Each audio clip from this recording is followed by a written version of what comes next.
If you think the wind in the Panhandle is out of hand at times, talk to the man who was lifted into the sky by winds in Turkey. KMR Local 4's Judd Baker has what's happening online today. Kayleen, good morning, everyone. A hair-raising moment is caught on camera showing a Turkish man being lifted into the air by strong winds. Turkish state media reported that the incident happened at a market on Monday. This footage shows three men running to catch the umbrella as strong winds moved it, and one of them being blown into the air after stepping on the base of the umbrella. The man reportedly jumped off after being lifted 10 to 13 feet off the ground. Thankfully, he wasn't hurt.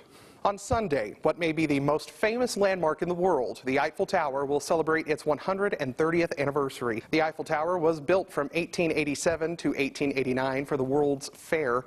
After it was completed, it was criticized at first, but slowly, Parisians came to love it. And another historic anniversary is upon us, and I have taken it as a personal project of mine to help keep the memory of this event alive. The RMS Titanic set sail on her maiden voyage across the Atlantic 107 years ago on April 11th.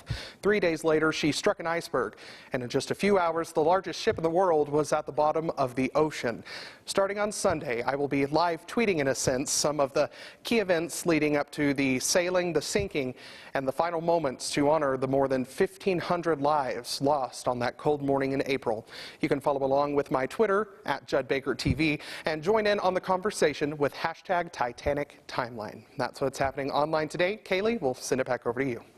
All right, thank you, Judd. To see those stories again, you can head over to myhighplains.com.